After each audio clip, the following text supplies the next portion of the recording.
Hello, US 101, 102. I keep saying 101 to my other class. Uh, History class, welcome to week um, 3. Yeah.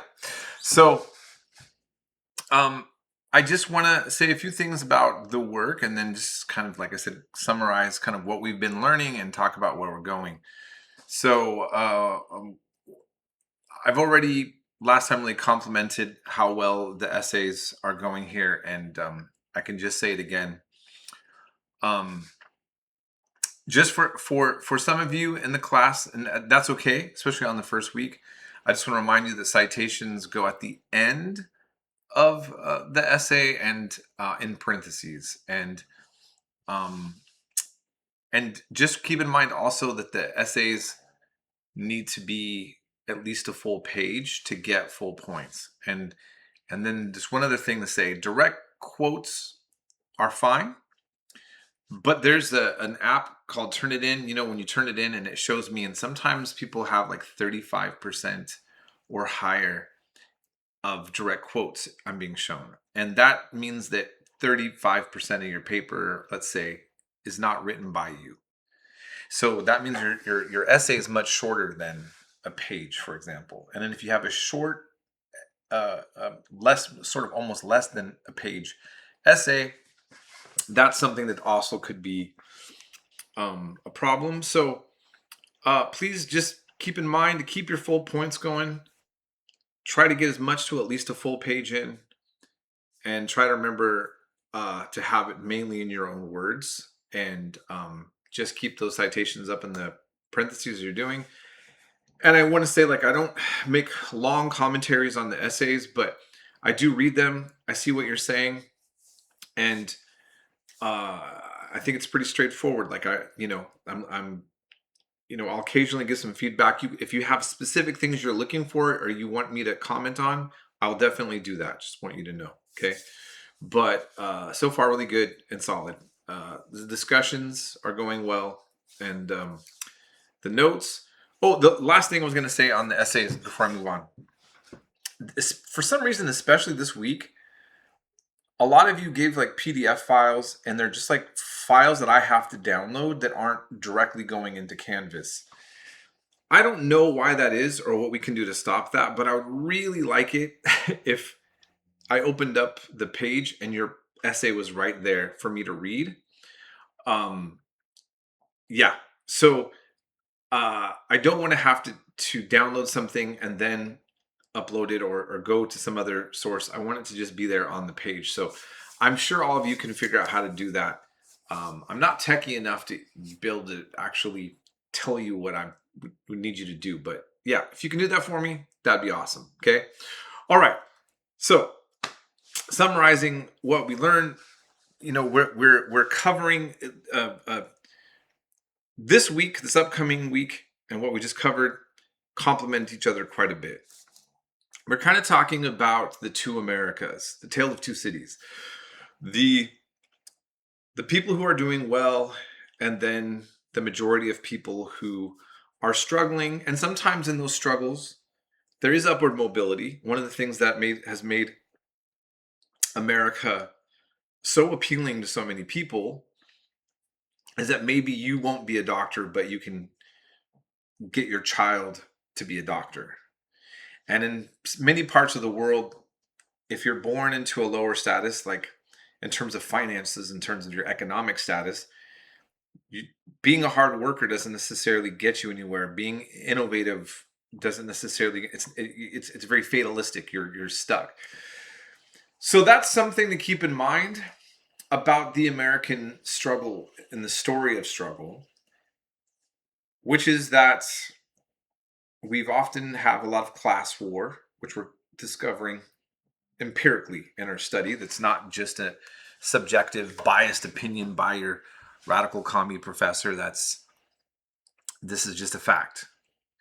But then the other side of it is also the reason why the system has been able to sustain itself and go, like the reason why we haven't had a revolution, I think, in part, has also been the fact that a lot of the bottom line is that if there's a pressure, if there's something boiling, right, like in a pot, something has to relieve that pressure, or it explodes out. And I think in part, on one hand, we see that historically the U.S. government has used a heavy hand of the state apparatus to crush opposition when it feels it needs to. Private corporations have been able to use the police force to defend their own interests against people trying to make unions and things like that. That's a fact. That's documented. But again, also, many of the people coming out of that struggle end up having several generations later people who are successful lawyers, doctors, engineers, and thriving. And so, America's full of a lot of contradictions and things that are easy to pin down and say why we're so great, and also why we're so not what we say we are. And I'm trying to give you all the nuance of that in the middle of that too. Okay. And so, and then, I ended us on doing the research, focus on Helen Keller, which I'm excited that so many of you seem to also have found her fascinating. She really is one of my favorite kind of discoveries, uh, uh, in my life, where, and I've mentioned this in one of my other announcements, is that, she's a multidimensional person who does overcome odds, things. I mean, she learned several languages in Braille, and she can't hear or see, and has all these strong political opinions. And by the way, she was also, I think I might have mentioned this before, she has a book called My Religion, and she embraced kind of alternative form of Christianity, a sort of Christian mystic named Swedenborg, or Swedenborganism it was called. She's an interesting character, multidimensional, and she kind of really does intersect in on all of this, what we're learning about America.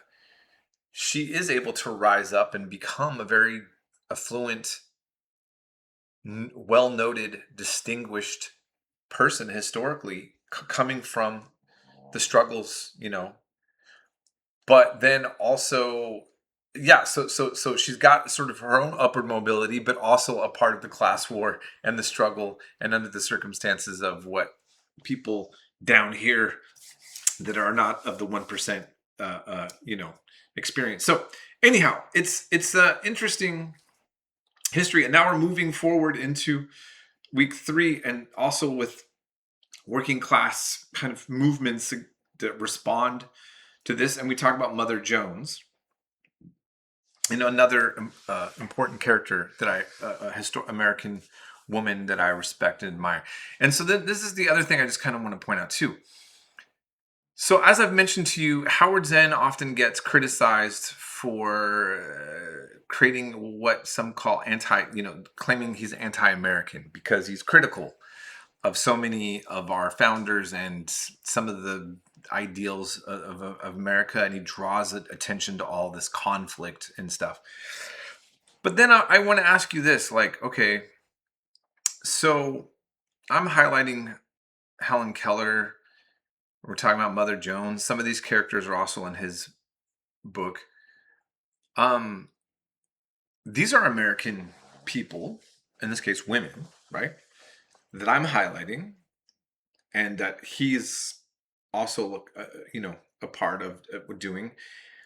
And so, while this class, the way I'm setting it up, could often be considered like woke to some people, or like it's it's this like, you're celebrating, radical socialists, and you're downplaying some of our founders sometimes, or other big important people.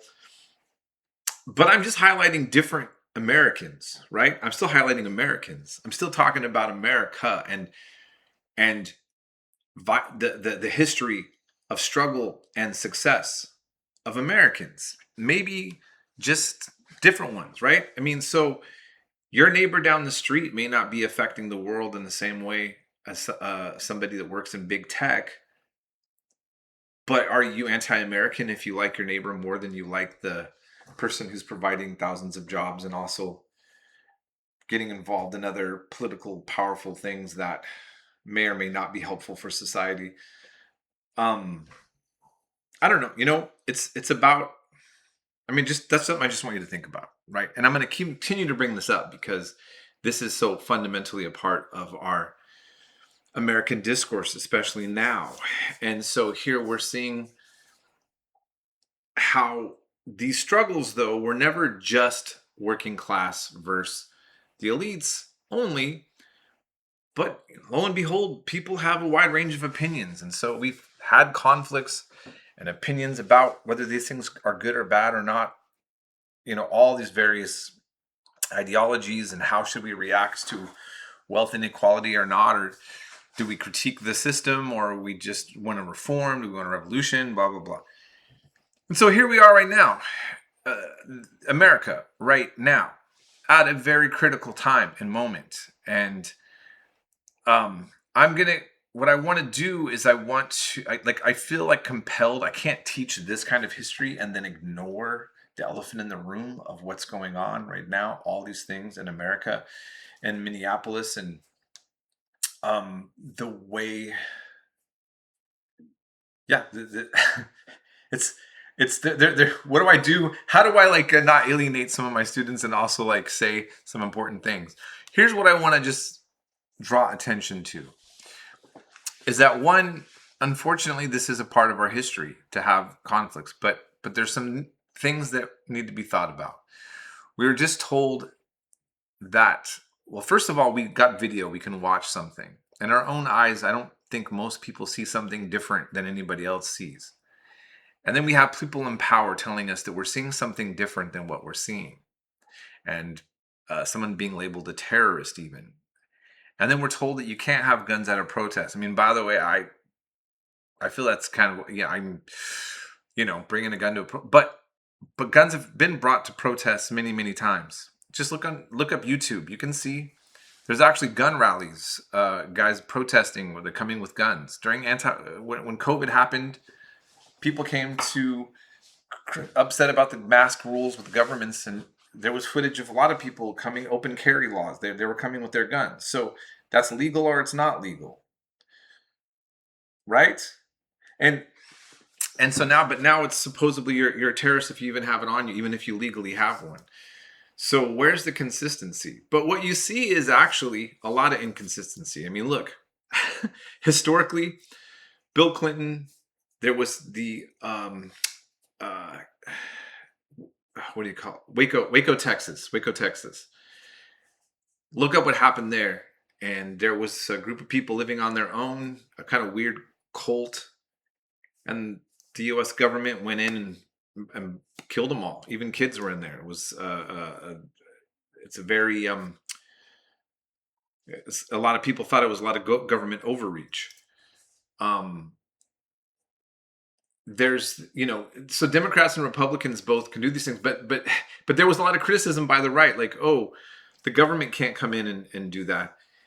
And so now all of a sudden you see some people saying, oh, somebody can't come, because you don't like one side of the debate. So now it's not okay if somebody practices their First Amendment and their Second Amendment. But I think the real problem that I want to say is that leadership doesn't try to escalate tension between the population, but de-escalate. And we're seeing nothing but escalation, and it's not sustainable.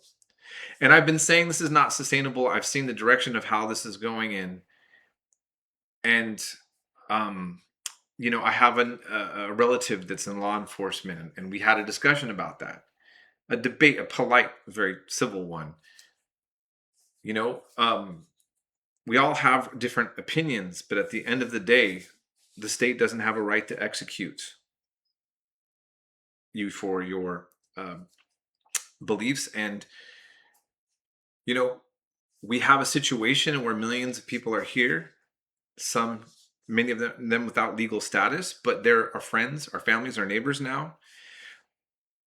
Whether that should or shouldn't have happened, why are people doing this? There are a lot. Americans are divided on this issue. Some people all of a sudden want to focus on the legality of things, but America's never been just about the issue of being legal, has it? It's about our values and whether we accept that something's okay the way it's being done or not, or all sorts of things, right? Slavery was legal. So, um, removing Native Americans and putting them into concentration camps or into reservations or whatever, the law enacted that. And Americans every day, we celebrate July 4th, where we question the right of law versus the right of liberty and freedom. And what does that mean? So I just want us to just take a step back and let's come up with a consistent set of ideas about what this all means. But at the end of the day, we're at the point of almost no return. And so I'm going to do my best to give us a nuanced set of lessons and